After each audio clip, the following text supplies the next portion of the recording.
Hello everyone, welcome to my channel blog with Namita. तो दोस्तों, आज का व्लॉग मैं स्टार्ट कर रही हूँ शाम से, क्योंकि मेरी तबीयत आज ठीक नहीं है।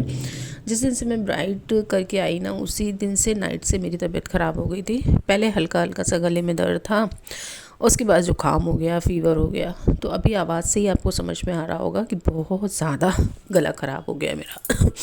खांसी अलग से आ रही है। तो आज दिन में रेस्ट किया, शॉप पे भी थोड़ी देर के लिए ही गई थी, और उसके बाद फिर मैं ऊपर आ गई थी। फिर दोपहर में थोड़ी देर के लिए सो गई थी। अभी शाम को उठी, बच्चों को थोड़ी भूख लगी थी, बेटे को भूख लगी थी, और दोनों बेटियां तो सो रही हैं अभी, क्योंकि अभी भी सबके एग्ज़ाम चल रहे हैं। तो नाइट में लेट नाइट तक ये दोनों पढ़ते हैं। तो जब स्कूल से आते हैं ना तो सो जाते हैं। तो मैं भी रेस्ट करने देती हूँ कि नहीं, बहुत ज़्यादा बच्चों के ऊपर एग्जर्शन ना हो। तो बस वो दोनों सो रही हैं, और अभी मैं एक तरफ बना रही हूँ अदरक वाली चाय, और एक तरफ मैं बना रही हूँ कटलेट। सुबह मैंने कुछ आलू बॉयल किए थे, तो आलू रखे हुए थे, तो मैंने कहा चलो इसी से कटलेट बना देते हैं। तो यहाँ पर मैंने अदरक वाली चाय चढ़ा दी है, और चाय में थोड़ा सा नमक भी ऐड कर देती हूँ मैं। जब मेरी थोड़ी सी तबीयत ठीक नहीं होती ना, तो मुझे नमक और अदरक वाली चाय बहुत पसंद आती, काली मिर्च वाली चाय। तो ये सब चीज़ें मैंने ऐड की हैं। जो मेरा बैटर है उसमें भी मैंने नमक और मसाले वगैरह ऐड कर दिए हैं। थोड़ा सा इसमें मैं ब्रेड की स्लाइसेस डाल दूँगी, 2 से 3, और साथ ही में मैं बेसिक मसाले जो हैं हल्दी, धनिया, मिर्ची, वो थोड़ा सा चाट मसाला, थोड़ा सा जीरा पाउडर और थोड़ा सा नमक, ये ऐड करके उसके बाद फिर मैं इसको बनाने के लिए रख दूँगी। तो यहाँ पर बैटर मैंने जिस छोटे वाले कटोरे में रखा था ना, उसमें अच्छे से मैश नहीं हो रहा था। तो फिर मैंने बड़ा वाला कटोरा लिया और बड़े कटोरे से फिर मैंने इसको ट्रांसफ़र कर दिया। और पीछे आपको वॉइस ओवर आ रही होगी, एक्चुअली में मैंने दाल चढ़ाई हुई है ना, तो उसकी सीटी हो रही है। तो बस यहाँ पर थोड़ा सा बेसन ऐड किया है, कढ़ाई चढ़ा दी है, और बस फटाफट से अब बैटर से मैं कटलेट बना लूँगी। कटलेट का शेप आप अपने हिसाब से गोल लंबा जैसा चाहो वैसा रख सकते हो, ऐसा इतना बड़ा इशू नहीं है। और यहाँ पर आप लोग मेरा ब्लॉग पूरा देखिएगा, और पसंद आता है तो लाइक शेयर करना बिल्कुल मत भूलना। अगर आप फर्स्ट टाइम देख रहे हो तो सब्सक्राइब ज़रूर कर लेना। चाय मेरी बनकर रेडी हो गई, इधर मैं कटलेट भी बना रही हूँ, और बस बेटा उठ गया है तो वो टीवी देख रहा है, और बेटी अभी भी वहीं हॉल में ही सो रही थी, वो भी सो रही है। तो पहले कटलेट बना के सारे रख दूँगी, फिर केवल फ्राई करूँगी, तब तक तेल भी गर्म हो जाएगा। बोलते नहीं बन रहा है, बहुत ज़्यादा दिक्कत हो रही है मुझे। हस्बैंड है नहीं, वो गए हैं बाहर विज़िट पे, क्योंकि उनकी क्लोजिंग का टाइम है, तो वो शाम को आएंगे नहीं। तो बस नाश्ता भी अपने ही लोगों का बनाना है मुझे। वो थोड़ा सा लेट नाइट आएंगे, तो बस डिनर वो करेंगे आके। तो यहाँ पर कटलेट मैंने बना लिए थे, अब मैं इनको फ्राई कर रही हूँ। चाय भी हो गई है, और दोनों बच्चों को बार बार आवाज़ दे रही थी कि उठ जाओ, शाम हो गई है। तो बस यहाँ पर इसे फ्राई करेंगे, और इसे आप चटनी के साथ खा सकते हो, और आप चाहो तो इसको सॉस के साथ भी खा सकते हो। हमारे यहाँ बच्चे सॉस ज़्यादा पसंद करते हैं, मेयोनी पसंद करते हैं, तो उन्हीं के साथ ही मैं उनको सर्व कर दूँगी। तो यहाँ पर कटलेट बन गए हैं। थोड़ा सा मैंने इनको पेपर पर निकाला है, क्योंकि जो आलू होता है ना, उसमें बहुत ज़्यादा ऑयल आ जाता है। तो बस उसको टैप करके थोड़ा सा ऑयल रिलीज़ किया। देखो, आप पेपर में देख सकते हो कितना ऑयल है। और उसके बाद एक तरफ मैंने चाय चढ़ाई थी, तो चाय भी हो गई थी। तो बच्चों के लिए फटाफट से चाय बनाई, और बेटा हॉल में फ़ुटबॉल से खेल रहा है। फ़ुटबॉल उसका सबसे ज़्यादा फेवरेट है, और उसने स्कूल की एकेडमी में भी फ़ुटबॉल ले रखा है। तो स्कूल से आने के बाद उसका एक ही काम होता है पूरे टाइम, या तो फिर मोबाइल चलाना, या तो फ़ुटबॉल खेलना, या तो टीवी देखना। तो यहाँ पे दोनों बेटियाँ भी उठ गई थी, और मैंने नाश्ता टेबल पे लगा दिया है। तो फटाफट से नाश्ता करते हैं। नाश्ता करके मैं सीधे फिर से किचन में आई। नाइट की तैयारी करनी थी डिनर की, तो मैंने कहा थोड़ा सा डिनर के लिए प्रिपरेशन जो है ना वो कर लेती हूँ। तो आज बच्चों का मन था गोभी के पराठे बनाओ, तो मैंने कहा चलो आटा वगैरह गूँथ के रख दूँगी, तो आटा सेट हो जाएगा तब तक, और बाद में फिर मैं पराठे बना लूँगी। आटा सेट किया, उसके बाद फिर मैं आ गई रूम पे। आज मैंने कपड़े भी वॉश किए थे मॉर्निंग में, तो सारे कपड़े ऐसे ही पड़े थे। आज मैंने तह नहीं लगाया, क्योंकि तबीयत ठीक नहीं थी। तो सारे कपड़ों को एक एक करके तह लगाया। आप सोच रहे होंगे कि मेरी बेटियाँ इतनी बड़ी है, मैं उनसे क्यों नहीं कह रही हूँ। वो करती हैं काम, ऐसा नहीं है, बट अभी उनके एग्ज़ाम चल रहे हैं, रात में लेट नाइट तक पढ़ते हैं और फिर मॉर्निंग में क्या होता है ना, स्कूल से आने के बाद इतना ज़्यादा थक जाते हैं कि मैं उन्हें नहीं बोलती हूँ, बहुत ही रेयर चीज़ें बोलती हूँ।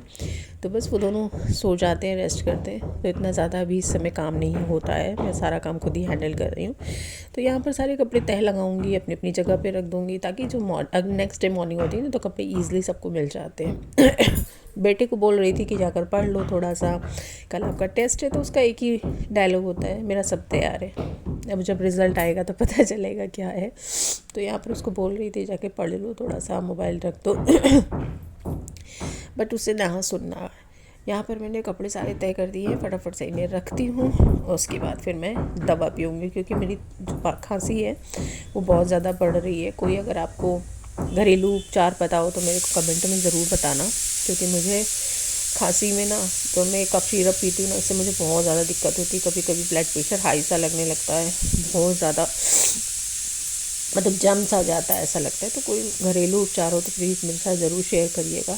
और यहाँ पर कपड़े वगैरह तय करके मैंने रख दिए हैं और अभी मैं पीऊँगी हनी टच। हाँ जी, मैं हनी टच ही पीती हूँ हमेशा खांसी में। ये नया हनी टच का फ्लेवर आया तो मैंने कहा आपको चिल्ला दिखा देते हैं, बट मैंने सोचा था शायद अच्छा नहीं होगा, पर इसका फ्लेवर अच्छा है और मैंने इसको पिया। इससे थोड़ी सी राहत तो हो गई है, बट अभी खांसी एकदम प्रॉपर नहीं गई, आप आवाज़ से ही समझ सकते हो मेरी। तो बस दवा वगैरह पी और चलिए फिर मिलती हूँ आपसे थोड़ी देर में। टेस्ट है बेटा तुम्हारा भाड़ में? अच्छा, कल का टेस्ट भाड़ में जाए। हिंदी का है, वो चैप्टर आता है, चैप्टर तो चलो मैं सुन रही हूँ ना क्वेश्चन आंसर, रुको, इसी में है ना मोबाइल में क्वेश्चन। तो फिर से आ गई हूँ मैं किचन में। यहाँ पर मैंने गोभी को काट लिया था और वॉश करके रख दिया था और अब मैं इसे फटाफट से चॉपर में चॉप करूँगी। और गोभी को कद्दूकस करने में बहुत टाइम लगता है, तो चॉपर से फटाफट से चॉप हो जाता है। मेरा चॉपर है ना, पत्थर पे बहुत ज़्यादा भाग रहा था, तो मैंने जितनी भी गोभी थी ना उसको एक बार अच्छे से वॉश कर लिया है और उसको बस इसी तरह से चॉपर में करके एक बड़े बर्तन में मैं निकाल ले रही हूँ। आटा मैंने गूँथ के पहले से ही रखा हुआ है, केवल मुझे गोभी वाला जो मसाला है वही बना के रखना था। और आज का जो व्लॉग है ना, वो पूरा व्लॉग आपने लगभग सारा व्लॉग मेरा आज किचन में ही शुरू हुआ है, किचन में ही ख़त्म हुआ है, क्योंकि आज कुछ और करने को था ही नहीं। तबीयत ठीक नहीं थी तो कुछ और किया ही नहीं, नीचे भी नहीं गई। तो बस यहाँ पर मैंने गोभी कस ली है, उसमें मैंने डाला है थोड़ा सा नमक, थोड़ा सा गरम मसाला, थोड़ा सा भुना जीरा, थोड़ा सा हल्दी पाउडर, थोड़ा सा लाल मिर्ची पाउडर, हरी धनिया और हरी मिर्ची मैंने अभी काट के डाल दी है। और धनिया मेरी ख़त्म हो गई थी ना, तो मैंने जो लड़कियां रहती मेरे, मैंने उनको बोला जाकर लाने को, तो वो जा रही थी चौराहे पे, तो मैंने कहा बेटा मेरे लिए भी ले आना। तो धनिया भी मैंने मंगवाई है, तो धनिया भी वो लेके आएंगी तब मैं इसमें डालूँगी। तो बस 1 से 2 हरी मिर्ची डाली कि बच्चे भी खाते हैं, तो बस हरी मिर्ची डाली है, थोड़ा सा हींग डाला है क्योंकि गोभी थोड़ा सा बादी होता है। तो बस इसको अच्छे से मिक्स करके मैं थोड़ी देर के लिए रेस्ट के लिए रखूँगी और उसके बाद फिर मैं तैयारी करूँगी पराठा बनाने की। तो धनिया मैंने मंगवा ली थी और बस इसको काट के ऐड कर दिया है और अभी मैं बना रही हूँ पराठे सेक के रख दूँगी, क्योंकि गरम गरम पराठे किसी को खाने नहीं है, सेक के रख दूँगी, थोड़ा मुझे भी रेस्ट मिल जाएगा।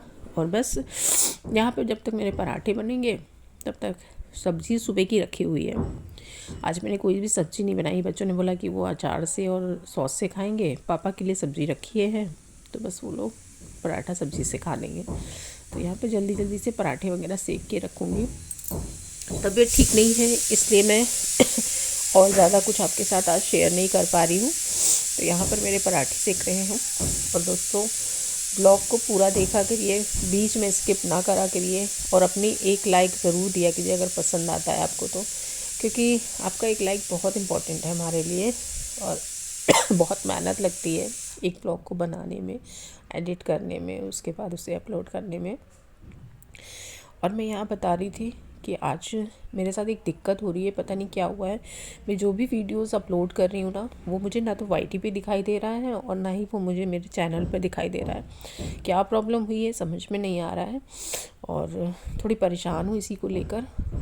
फिर बाद में पता चला कि ये जो यूट्यूब में सभी के साथ प्रॉब्लम आ रही है, तो थोड़ी सी रिलैक्स हो गई और यहाँ पर सबको डिनर कराया। उसके बाद मैंने भी डिनर किया। और आज का ब्लॉग आपको पसंद आया हो तो प्लीज़ लाइक कर